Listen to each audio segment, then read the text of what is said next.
very close to an energetic gate, which carries an astonishing energy of love and truth, which will no longer be denied on this planet.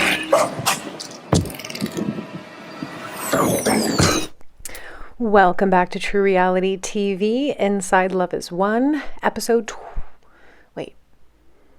13. Okay, so we're on the road. Oops, okay. I just like everything to be even. We're on the road from Colorado to Florida, okay? Most of the team is back at Mission House, okay? Now, okay, so this is our first experience with feeling the energies basically trying to take us out.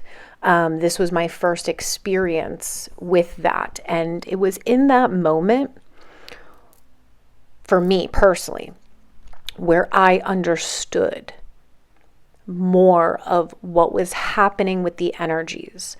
Now, this was also something that would happen regularly in Mom's field, meaning that, as I said, Mom would never sleep. And I know there's like a lot of jokes about the line in the doc of like, you know, I'm not sleeping, I'm in an etheric meeting.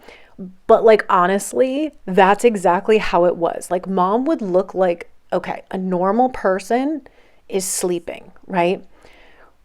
But she wasn't. Like, if you made a sudden move and her eyes are closed, she would immediately open them and be like, what are you doing? Like, she was always awake. It was not like, oh, she's passed out sleeping. That was never it. And so what they would do is they would call it stasis, where they would bring her into like a resting meditative state. And she would say, okay, they're pulling me into a meeting. So kind of like if you've ever had the experience of lucid dreaming. I don't know if any of you have had that experience. I have many times. I've always been kind of a big dreamer. And I've had that experience where I'm aware that I'm dreaming and I'm kind of in control of the dream. And I'm also aware of kind of what's going on around me physically. Like, I'm not totally asleep. I am awake, but I am dreaming. That's the best way that I can describe it in terms of what Mom's stasis was like. So she would say, I'm getting pulled into a meeting, and she would go into like this deep meditative state. Now, there were times off and on where she would actually sleep, but that was usually for, I would say, an hour tops. Maybe on a rare occasion, 2 hours.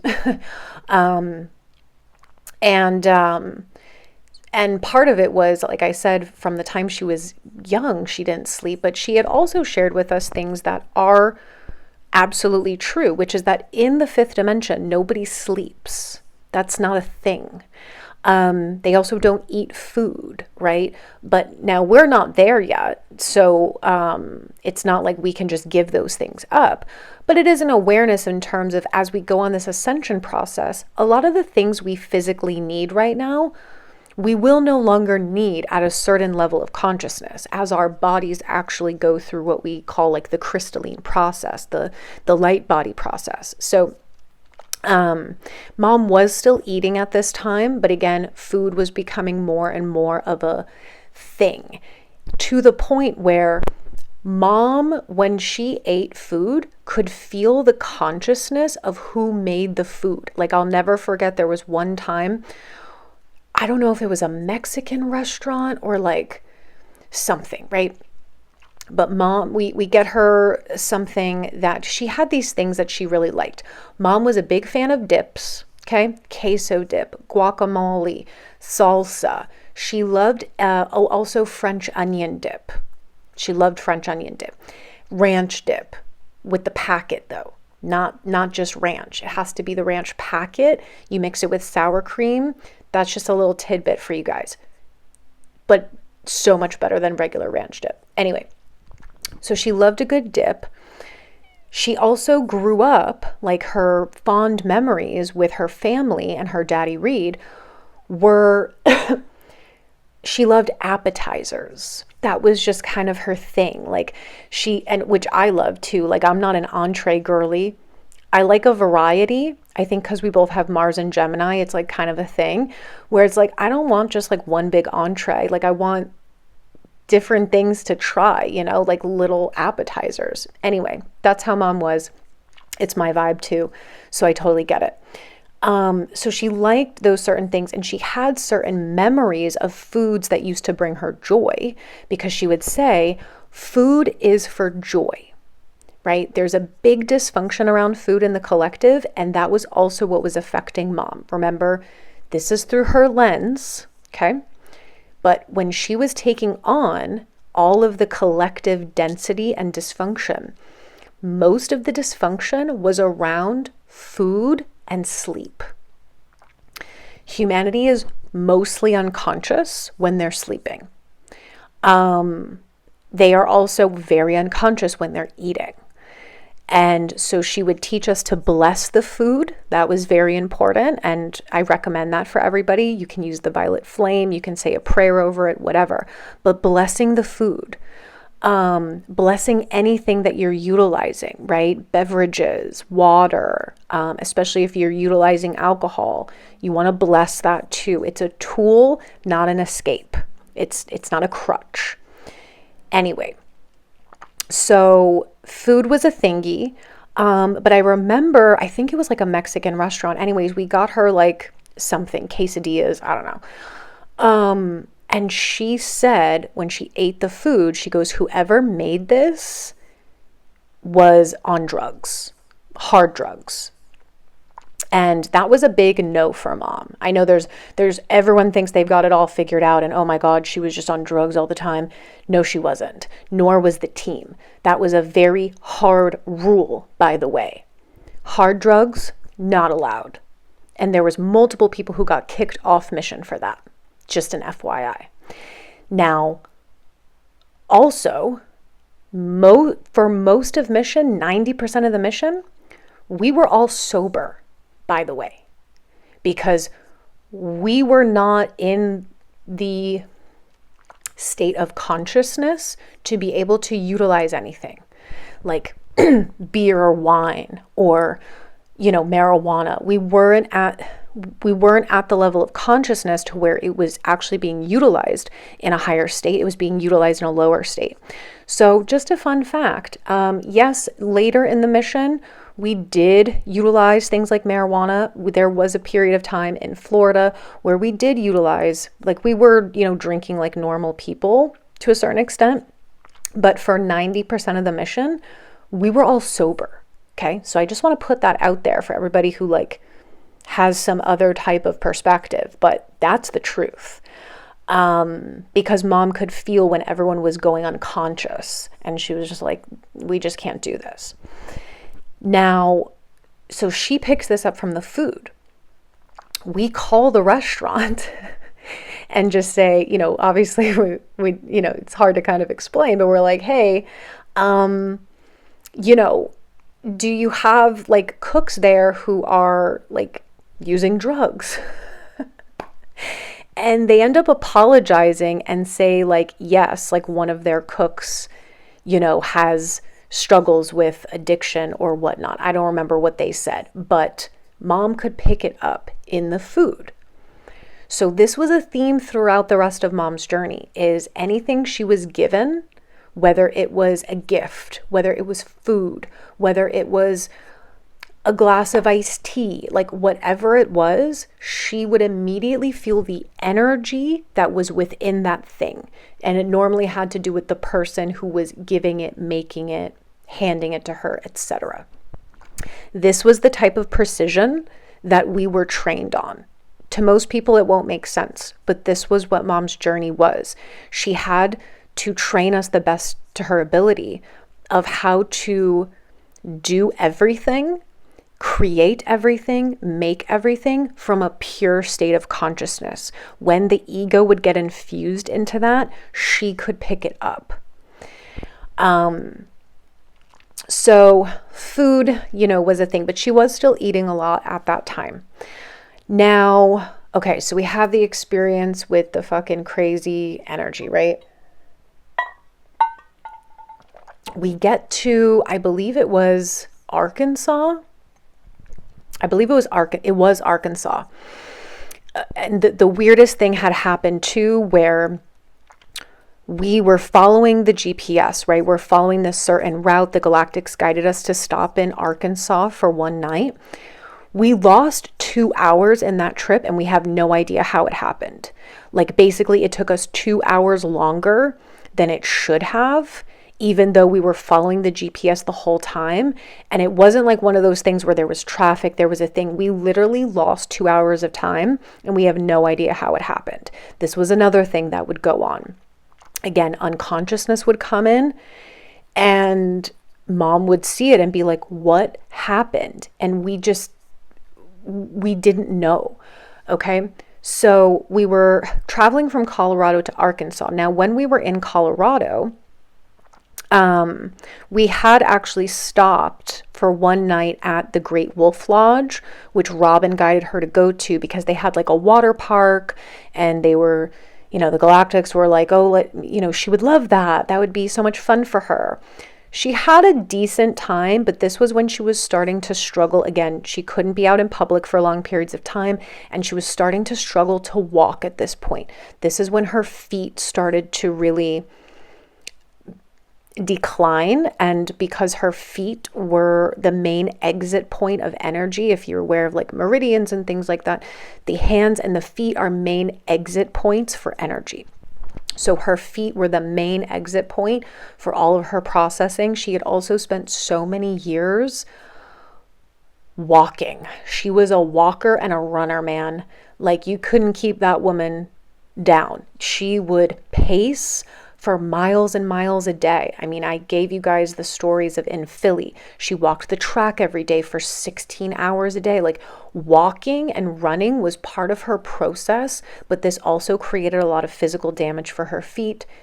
Combine that with the amount of energy that was being transmuted. This is what started to happen. So we get to Arkansas.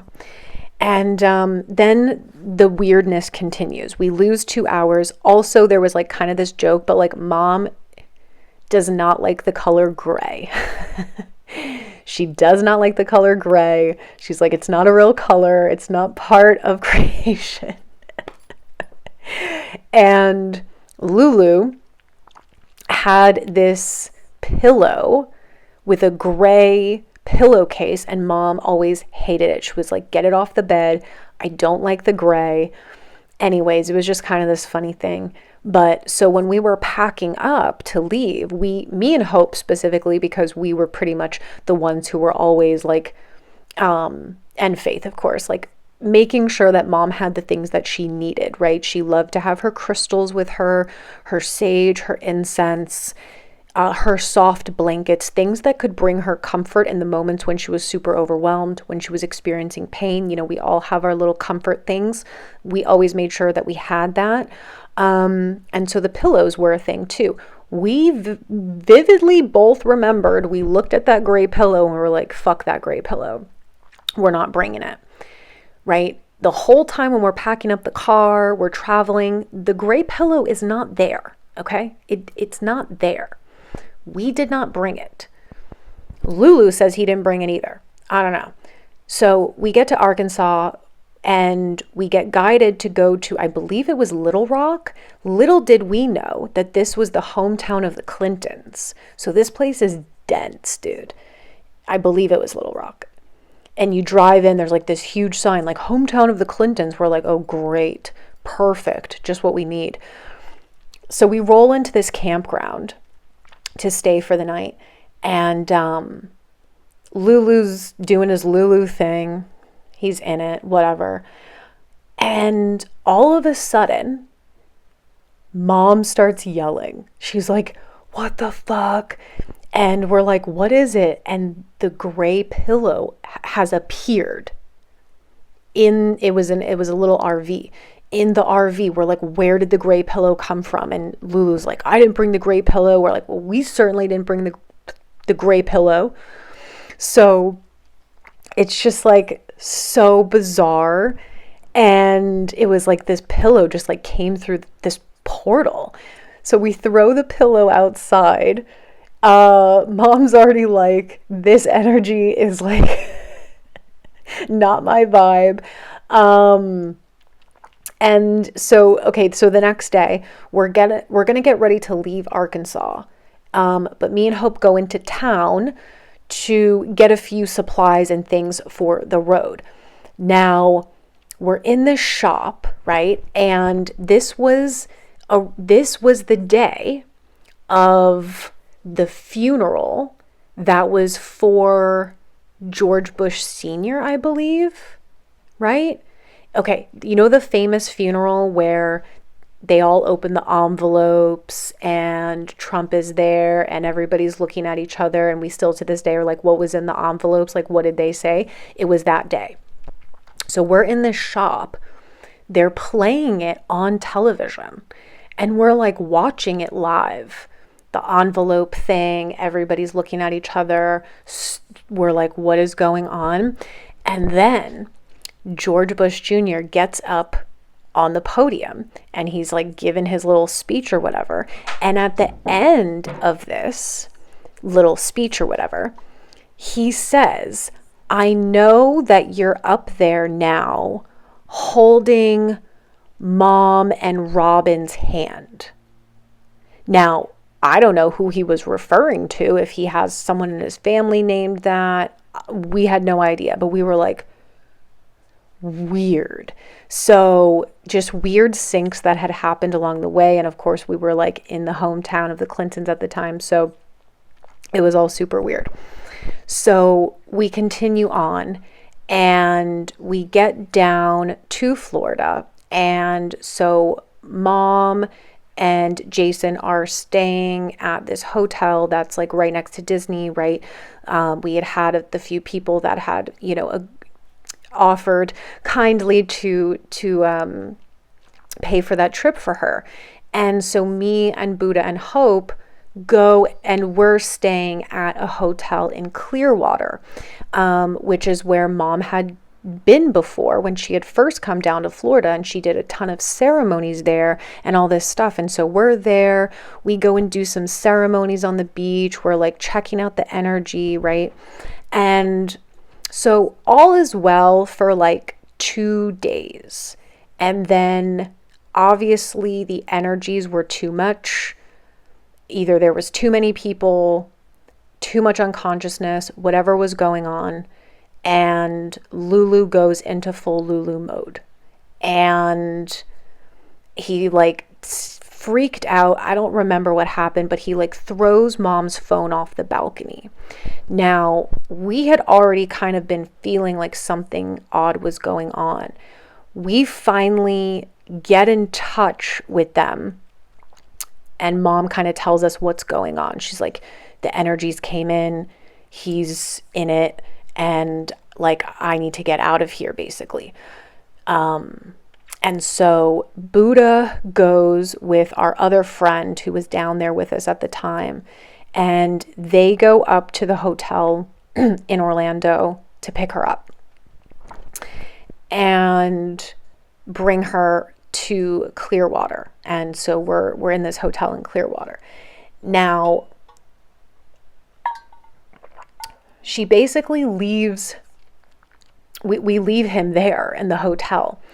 And Mom comes to the hotel in Clearwater. So at this point, we're like, okay, we need to find, somewhere for her to stay. Because hotels are okay, but they do get a little bit overwhelming with so many people, blah, blah, blah. So we were like, okay, let's like find maybe like a little condo or something in the area that we can rent for her to have a little bit more space.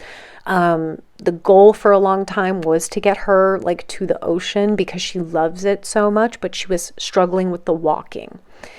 And this was when Mom started using a wheelchair around this time. She didn't want to, she was not happy about it, but that's what it had to be. So we get her this little condo, and it's in this area called Indian River or something like that. It was Indian something, Indian River, Indian Rock, I don't know. So we get her that. Then the Galactics tell two of the guys in Colorado they need to come down here to Florida to basically help mom. Like, the masculine energy was really important for mom. It's not like the feminine energy wasn't, but our role was more of to basically help with getting information through to confirm for mom what she was getting through. So that's where kind of the oracle training came from. And our role was also to just ensure that the energies were kept the way that they needed to be, because the feminine are a little bit more in tune with just naturally. We know what the vibe is, okay? We know how to keep everything in line. We know how to make sure everything's running smoothly. And the masculine's role was a big role for her in just terms of physical support, right? Because again, this is when mom's body is taking on a lot. She's in a lot of pain. And so the masculine energy was there to like help comfort her, help support her with just like food, or you need this, or you need that. But now remember, there's also this element of the masculine were also there to help buffer the Lulu energy. Now, most people at this point would be like, well, why do you have him around? Because she needed the father energies anchored, and she understood that in order to get to that point, that he would need to go through the Lulu energies. That's just what it was. But the other masculine were there to buffer that, to ensure that if it became too much, they can step in. They can make sure that there's the proper boundaries. They can help transform it as well. There was all these different roles within it. So George and Terrell are called to come from Colorado down to Florida to be with mom. Buddha's with her. Me and Hope are still in the hotel, making sure everything else is being taken care of, right?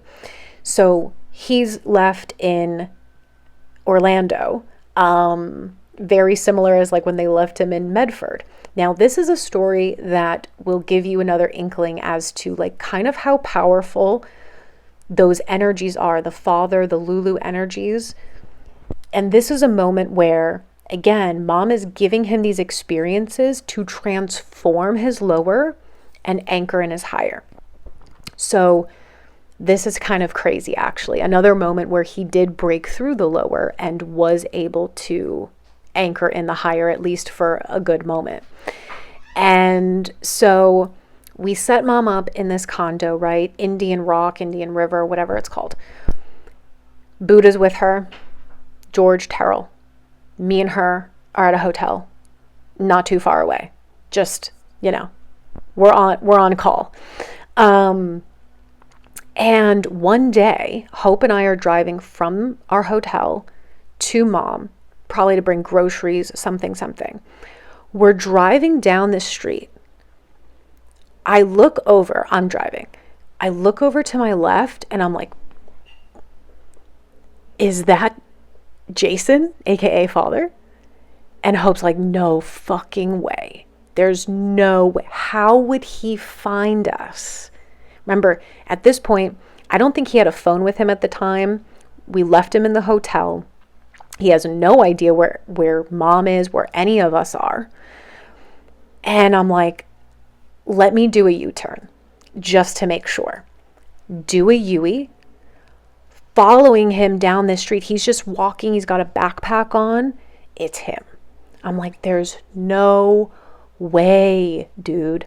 So we pull into this parking lot, like roll up on him. I'm like, yo, what? And he's like, and he was in this moment of clarity. He was in this moment of father. And I was like, how the fuck did you find mom? And he was like, I picked up a regular old paper map. He didn't have a phone. And he looked at it, and he was literally just said he asked for guidance of where she would be. And he goes, I saw the name, Indian, whatever, whatever. And I was like, that's the place. And he walked all the way from Orlando to this area in Clearwater. Okay. On foot with a paper map, and was on the street, literally probably 2 blocks away from where she was. So we're like, oh shit. So we're like, you hang here. We go to the condo. We tell mom what's going on. She's like, well, he found me. And so we're like, okay, bring him there. This was a very chaotic time. So this was, I would say, between December into January. So December of 2018 into January of 2019. Okay. And a lot was going on at this time. Mom's pain was becoming super, super high. Like almost where she was really starting to struggle with it.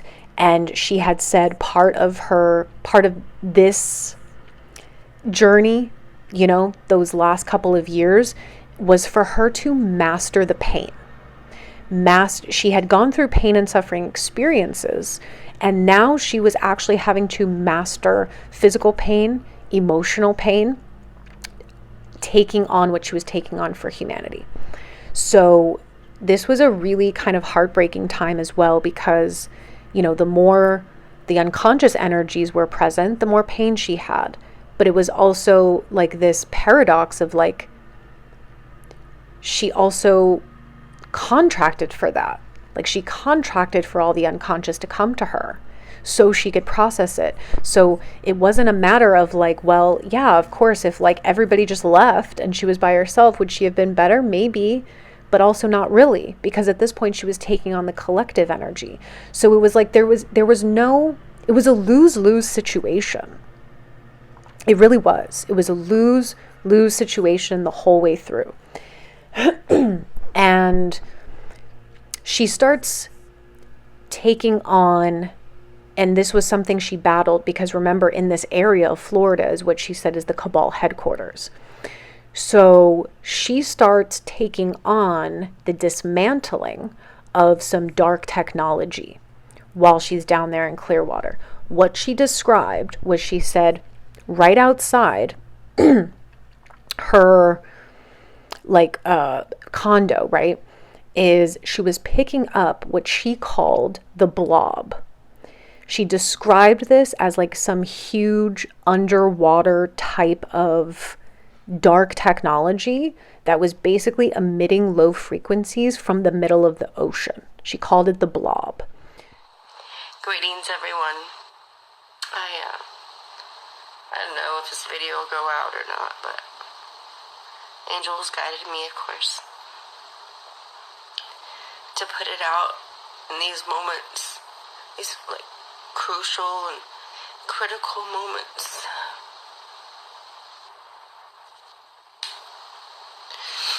The amount of pain I'm experiencing is beyond human. Like, you can't go there, because if you did, you couldn't make it, like, in the comprehension or compassion of it. It's too much. I'm doing the best I can with what I have. And I'm working with the galactics every moment.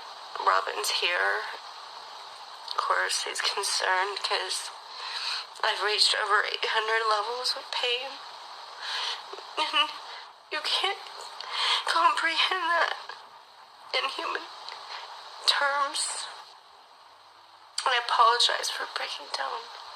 But you guys need to understand the situation, because, you know, Robin told me years ago that humanity didn't choose me, and I knew what I was facing energetically. And we're getting to see the results of that on my physical body. It's disheartening. I'm lucky if I can eat. Most of the time I just want to be out of my body and not here anymore. It's not fair to me to sit here while everyone is in dysfunction and continues to choose self-importance and all this bullshit crap. Jesus. I've done more work than to have that experience. Anyway, I did want to share with you guys an update about where I was at. I love you unconditionally.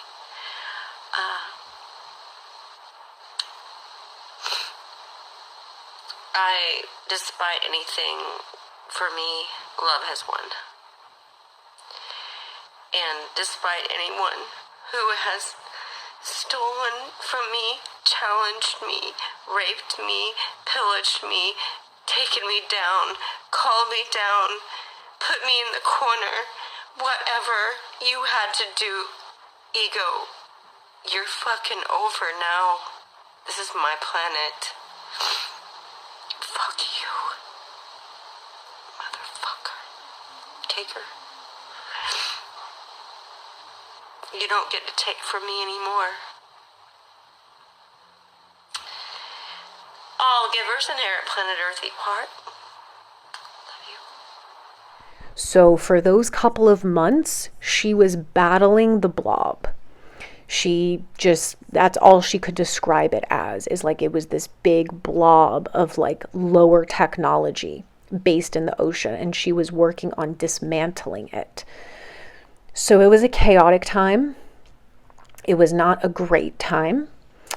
Now, once we hit the end of January in 2019, the Galactics are okay, we've got to move this energy. Lulu was getting worse there specifically, I think, with the blob going on, with just that area of Florida where it is very dense. There's a lot of lower energy there. It was too much. So we get an RV and we're traveling a little bit north in Florida. Now, the Galactics guide us to an area called Homosassa, little kind of rural area. Mom is feeling a little bit more stable at this time. It's a little bit better here. It's rural. There's not as much going on. She's stabilizing. She still doesn't really know yet, where this is all going to go next. And so at this point, there's probably 8 of us in this RV with her. It starts to get too overwhelming for Mom. This is just how things would go, especially in these small spaces. So Mom, at one point, and at this point, Jason, father, is pretty stable. So he's kind of come out of it. He's stable at this point. He's doing a really good job of supporting Mom, helping her, etc. So at this point, I want to say end of January, maybe early February. She's okay, you guys got to go. It's just too much energy for me. I need some time by myself with father to just process and stabilize. And we're okay, where are we going to go? And so in my brain, I'm shit, man, what are we going to do now? We're not going to go all the way back to Colorado, because there's still going to be things that we need to be near her, for, just in case. So she tells us, go camping. That was always her thing, was go camping. And I think why Mom did that was because when you're camping, you're naturally a little bit uncomfortable, especially if it's not something that you're very used to, but also it gets you out in nature. It gets you out in nature. It gets you out of a comfort zone. And also every time that Mom had ever said, oh, we'll just go camping, figure it out, whatever, it always ended up being the most magical, synchronistic experience that you could ever imagine. versus when it's like, oh, I'm going to plan this out and I'm going to have the exact location of where I'm going and it's going to be exactly like this. And it was like she would immerse us in kind of the unknown. And that was the thing, is that in the moment we're all like spinning about this, like, what do you mean, like, what are we going to do? But she was always like, just trust me, you know, and she would have all the energy set up. So it's me, Hope, FM, who we also call Larry, George, Terrell, and I think that's it, and Buddha. So it's me, Hope, and like most of the guys, and we're like, great, dealing with these idiots. I'm just kidding. I love them. So we're like, okay, we have no idea where we're going or what we're doing. And at this point in the mission also, like, remember, people think that like we were just making all this money and doing all these things. We didn't. We all contributed our personal resources to this mission. We were completely donation based. Like, unless people offered to like donate for our sessions and our time, or kind people, you know, offered to support us, like, we were all using our personal resources. Like, we were all invested in this mission. We were not living this like high life. And I think so many people have this misperception about it. It really wasn't until much later in the mission where we were, you know, abundant enough that we were looking to actually like start a community and things like that, you know, before everything was taken. But anyway, so we didn't have a lot of funds. We didn't necessarily have a plan either. So we're like, okay, so we're looking, it's the middle of the day, I think maybe later in the evening. We're all in the car. We don't know where we're going, right? So we start looking up campgrounds and we're calling a bunch of them around the area. Nobody's answering. So we're just like, okay, what do we do? Finally, one answers. And it happens to be this campground called Bees Marina, which is in Yankeetown, Florida. And they answer. And they're like, yeah, we have space, come on down. And we're like, okay, cool. We get a tent, we head there. First of all, beautiful place. Just to like set the scene, it was this beautiful, just like it sounds, a little marina campground right on the water, on the river. And it's this small little town. There's not a lot going on there. But lo and behold, we come to find out that was the location where they filmed all these Elvis movies, where Elvis actually went and filmed. And I think there was a parkway right outside called, oh God, it was one of the names of his songs or the movie. And for the life of me, I can't remember it now. But anyway, so it had this Elvis connection, which was just very synchronistic as well. So we roll up, right? It's late at night at this point. And the girl who's running it, shout out to Sarah, we love you, who's running it. And, you know, she's like, oh, where are y'all from? You know, blah, blah, blah. We tell her, oh, we're from Colorado, this small little town. And she goes, oh, really? She's like, yeah, my brother just moved out to Colorado, to this little town called Crestone. And we're like, there's no way. There's just no way. Crestone is a town of like maybe 1,000 people. Nobody knows this place. But this girl's brother just moved there. Okay. Can't make this shit up. So we become very good friends with her. Amazing person, amazing family that ran the marina. They really became like very close people to us throughout this time. But so anyways, so we're camping. We do that for a while. This is when Hope and I start the business of the products, which you guys saw a little bit on the doc, but we just get the idea that we want to like create things, you know, and we want to create like higher consciousness products, and we want to, you know, also have a way that we can support the mission, you know, financially, and so that we're able to make sure like we have what we need and mom has what she needs, and it would be something fun for us. And neither of us had ever made products. We had never run a business. Like, we don't know anything about that. But we tell mom our idea and she's like, go for it, do it. And we're like, okay. So we built that business living in a tent at Bees Marina. And it's one of my favorite memories because what we were able to build it to, and how much just like creativity and skills and just learning lessons and just also a sense of accomplishment that we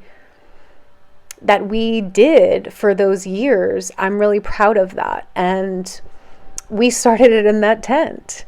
We were making soaps, body butters out of this tent. We were running back and forth from the fridge on the campground, because if you've ever made body butters, you've got to cool it down before you whip it. We were going to flea markets, meeting people, doing our little soap and body butter thing. We would have little stands where we would sell them, and we started to just like create and do this, and like it took off. But we started it in that tent for, again, probably about 5 or 6 weeks. And then Hope and I end up getting jobs as waitresses down at this local restaurant. And so we start working and we're doing the products. We're still doing the live streams and we're doing sessions.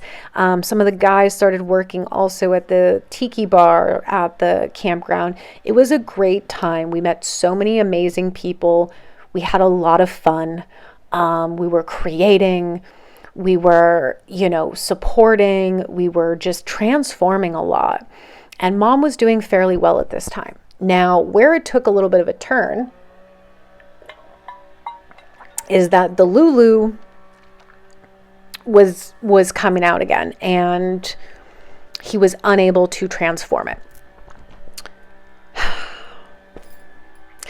This is a long story, so I don't want to go too deep into it, but basically this big miscommunication happens. It's really, I don't think it's relevant right now to the story, but I just want to say this big miscommunication happens and this situation unfolds and Jason gets arrested in Florida. Okay. So mom is spinning. Hope and I go pick her up. We are like, what do we do now? So we bring her to the campground and with the RV. And so we're just like all with her for probably like a couple of weeks. And, she doesn't know what's going on. She's spinning. She doesn't know what's happening. There's like a lot going on. We're trying to figure it all out too. But she had a decent time, for that period of time. That she was there, but she was feeling the energies. There was also like definitely energies that like did not want her at that campground. So we were dealing with that. And, but then at that time we had other team members show up. Gab shows up. And so the Galactics say, okay, right now they're going to move mom back to Orlando and some of the guys are going to go with her. Okay, so she ends up going to Orlando. Some of the guys are with her. Gab's with her. FM is with her. And, and this is when Elle gets pulled from Colorado down to Florida. So them three are with her while she's in Orlando. We're staying over in Yankeetown because we're working. We're getting this business started up. So there's still a lot going on. We still have half the team over in Colorado too. So we're trying to manage all of these different locations, the whole team, stay on the same page, all of this stuff, while, Jason's in jail. Mom was doing pretty well, I would say, during that time in Orlando. I think it was very challenging for her because the father energies had been removed. So that's always a spin. While the other masculine had to kind of hold that down while he wasn't there. We were doing our thing. But then something shifted, and I want to say it was maybe around July, like July or August or something like that. The mom is messaging Hope and I, and she was like, you know, I need you guys to tap in and kind of get information on like what I should do right now, basically. Like with, you know, Jason had been in jail at this point for probably like 7 months and 6 months, 7 months, something like that. And immediately I get through and I'm like, shit, we got to go visit him in jail. And Hope's like, oh. And so I tell mom, she's like, yeah, that's what you got to do. And so we go visit him, and he had transformed a lot. It was a good experience for him. He was very solid when we went to visit him, and he was sharing all of the things that he had been getting through while he was in there. And it was all exactly corresponding to things that were happening with mom throughout that time. Like he was getting all of the correct information. That's when we knew, okay, he's back to embodiment. He was tapped in on all the right things, getting all the right information. He knew everything that had gone on with mom, even though he had had no contact with anybody. So we tell mom that, and she's like, okay, good. Basically, you guys are going to need to kind of monitor him down here. I've got to go back to Colorado. So she gets called back to Crestone, and she's very hesitant about this because she's going without him and because she doesn't know what's going on at this moment. So they go back, the 3 guys and mom go back to Colorado. We're still down in Florida. Now, around probably like the end of August, early September 2019, he finally gets out. So we go pick him up, we get him on a plane, send him out to Colorado. And so to get back with mom. Now, during this time, there was a lot of different things that were going on. Mom was probably in Crestone for about a month and a half before he gets out there. And there was like a lot of stuff going on at that time. Too many things to dive into, but mom was basically having to deal with the team that had been in Colorado without her for like whatever it was at that point, probably like 8 months. And she was having to get them back in line and fix a lot of energies that was going on there. She also started working on some things in Crestone, like the balanced harmonics portal, the balanced harmonics of masculine and feminine. She was opening up that portal. She was doing a lot of energy work out there. But again, she was feeling a lot of the pain. The pain was increasing. At this point, she could walk, but only for a very short period of time. So we send Jason, aka Father God, back out there. The rest of us are still in Florida. Now, fast forward a little bit to like the first week of September. We're all feeling the energies of we need to go back to Colorado. We would always get these feelings and we would just have to follow them, right? So we were all kind of feeling the vibe of like we've got to go back, like something is pulling us back there, but we always wait for confirmation from mom. That was something that was important on mission. It was like, it wasn't like, you know, everyone has this idea that we just like worshiped her and like, it wasn't that at all. It was like, we knew that she could see things that we couldn't, and everybody honored mom's choices, her decisions, her directives, period. You don't just do whatever you want, because 90% of the time, you're not seeing the full thing. You're not seeing the full energy. She is. So it's not about worship.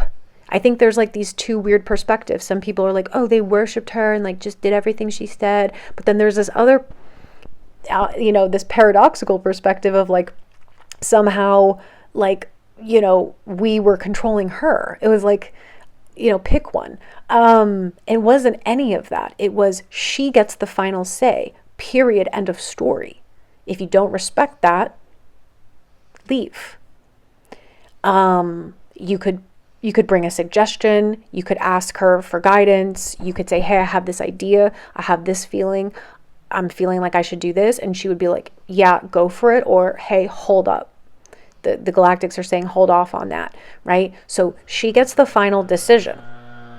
Now, we were feeling that we needed to go back, but we didn't have the green light yet. And we were at that time getting pushed out of where we were energetically. People started to find out about LoveHasWon. People started to have they started making up all these crazy rumors about us in Yankee Town. Anyways, we were energetically getting pushed out at this point.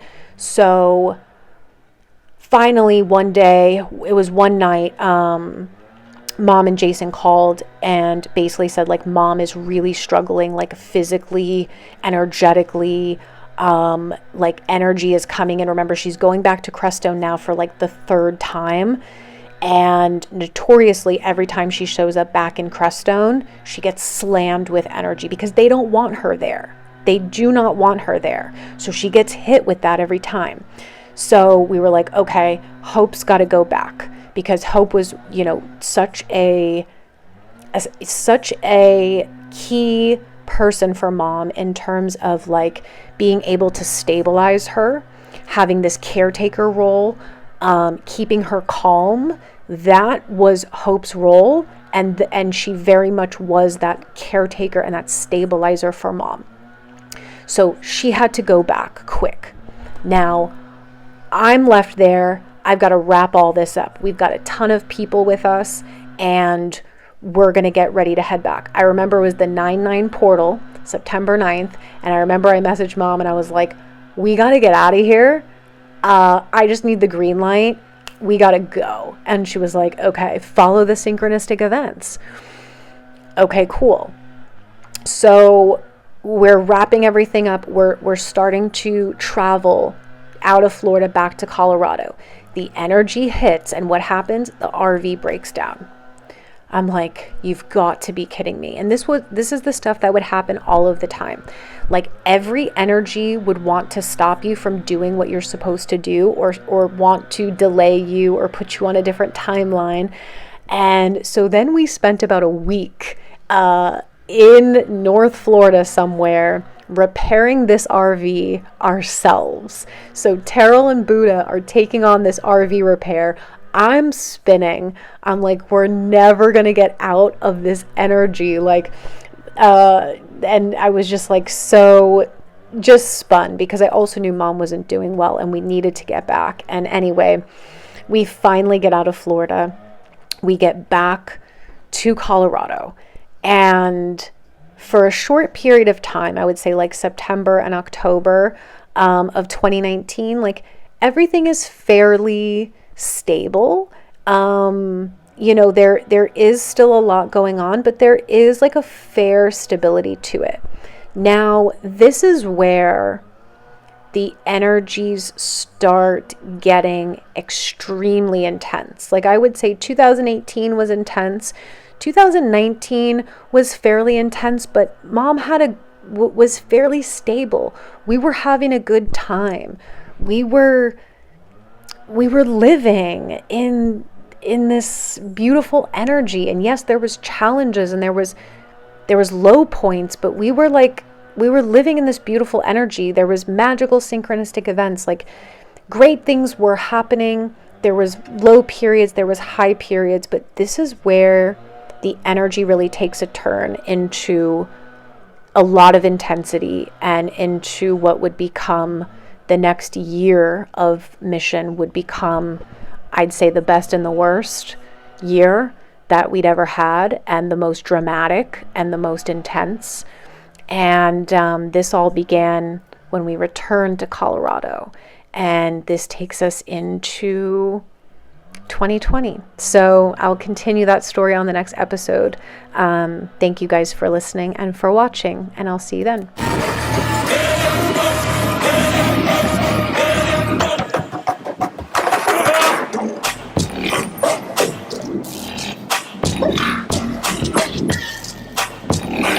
We are very close to an energetic gate which carries an astonishing energy of love and truth, refuge, which will no longer be denied on this planet.